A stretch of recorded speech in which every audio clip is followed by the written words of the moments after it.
শিক্ষার্থী বন্ধুরা, রাদিয়া একাডেমি রাদিয়া স্কুলে সবাইকে স্বাগতম জানাচ্ছি।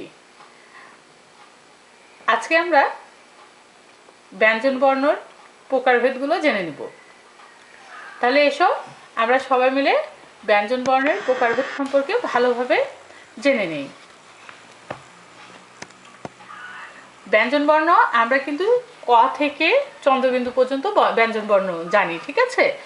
এদের মধ্যে আমরা জানি যে ক থেকে চন্দ্রবিন্দু পর্যন্ত যুক্তাক্ষর সহকারে দেখতে পাই কি 40টি বর্ণ রয়েছে, কিন্তু আসলে ব্যঞ্জন বর্ণ 39টি, কারণ যুক্তাক্ষর কোনো একক বর্ণ নয়, এটা একটি যুক্ত বর্ণ। ক এবং মূর্ধন্য ষ মিলে কি হয়, যুক্তাক্ষর হয়েছে, ঠিক আছে?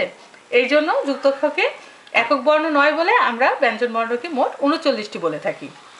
মাত্রা মোতাবেক ব্যঞ্জন বর্ণ 4 প্রকার: পূর্ণমাত্রা ব্যঞ্জন বর্ণ, অর্ধমাত্রা ব্যঞ্জন বর্ণ, মাত্রা ছাড়া ব্যঞ্জন বর্ণ ও ফোঁটাযুক্ত ব্যঞ্জন বর্ণ। তাহলে আমাদেরকে তো প্রথমে বুঝতে হবে পূর্ণমাত্রা ব্যঞ্জন বর্ণ কয়টি এবং পূর্ণমাত্রা ব্যঞ্জন বর্ণ কোনগুলো, তাই না?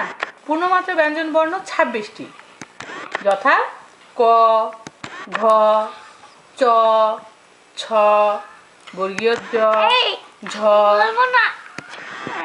বলো ট, ঠ, ড, ড, ঢ, ত, দ, দন্ত ন, ফ, ব, ভ, ম, অন্তস্থ জ, বয়শূন্য র, ল, মূর্ধন্য ষ, দন্ত স, হ, ডয়শূন্য র, ঢয়শূন্য র এবং অন্তস্থ।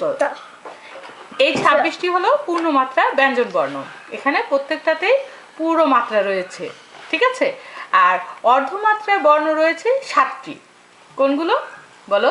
খ, গ, মূর্ধন্য, থ, ধ, প, তালব্য। এগুলো হচ্ছে অর্ধমাত্রা। এগুলো দেখে নাও, সবই অর্ধমাত্রা, এখানে কোনো পূর্ণমাত্রা নেই। মাত্রা ছাড়া বর্ণ 6টি, সেটা জানো? মাত্রা ছাড়া বর্ণ কোনগুলো দেখো: উম, ইয়, খণ্ডত্ব, অনুস্বর, বিসর্গ এবং চন্দ্রবিন্দু। এই 6টি হচ্ছে মাত্রা ছাড়া, ঠিক আছে? আবার ফোঁটাযুক্ত বর্ণ রয়েছে 5টি। কোনগুলো দেখো তো? বয়শূন্য র, ডয়শূন্য র, ঢয়শূন্য র, অন্তস্থ এবং চন্দ্রবিন্দু। এগুলো উপরে এবং নিচে ফোঁটা রয়েছে, এজন্য এগুলো ফোঁটাযুক্ত বর্ণ, ঠিক আছে? তাহলে আমরা এখন কি জানলাম? আমরা এখন জেনে নিলাম যে ব্যঞ্জন বর্ণের কতটি বর্ণ রয়েছে, যুক্তাক্ষরকে কেন বর্ণ বলা যাচ্ছে না, এবং কোনটা কোন মাত্রার বর্ণ, কোনটা পূর্ণমাত্রা, কোনটা অর্ধমাত্রা, কোনটা মাত্রা ছাড়া, কোনটা ফোঁটাযুক্ত, ঠিক আছে? তো এখন আমরা ব্যঞ্জন বর্ণের পরীক্ষা নিব। এসব ব্যঞ্জন বর্ণের পরীক্ষাটা আমরা সেরে ফেলি। এটা কি বলো তো? ড, এটা কি? ইয়, এটা দ, এটা ঢ, এটা প, এটা ব, এটা ট, এটা ত। গুড, পেরেছো তুমি। এটা গ, এটা থ,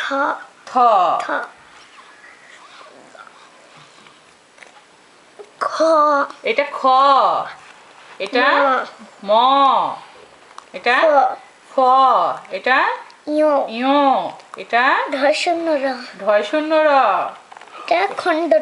খণ্ডত্ব, এটা এটা ঝ, এটা অনুস্বর, এটা অন্তস্থ। হ্যাঁ, গুড। এটা হচ্ছে ঘ, হ, চ, বিসর্গ, এটা ঠ, এটা এটা ছ, এটা মূর্ধন্য স। এটা মূর্ধন্য। মূর্ধন্য। এটা চন্দ্রবিন্দু। এটা অন্তস্থ জ। চ।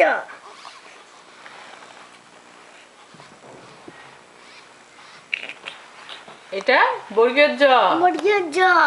এটা দন্তস্ব। দন্তস্ব। এটা ধ। ধ। এটা মূর্ধন্যস্ব। মূর্ধন্যস্ব। এটা ভ। ভ। এটা ল। ল। এটা দন্তন্য। গুড দন্তন্য। এটা বয়শূন্য র।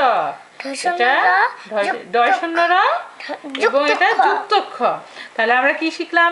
ব্যঞ্জন বর্ণ কাকে বলে, ব্যঞ্জন বর্ণ মোট কতটি, মাত্রা মোতাবেক ব্যঞ্জন বর্ণ কত প্রকার ও কি কি, এবং আমরা একটা পরীক্ষা নিলাম যেখানে ড থেকে ক থেকে চন্দ্রবিন্দু পর্যন্ত আছে কিন্তু এলোমেলো ভাবে, তাই না? তাহলে সবাইকে ধন্যবাদ, আজকে এই পর্যন্তই।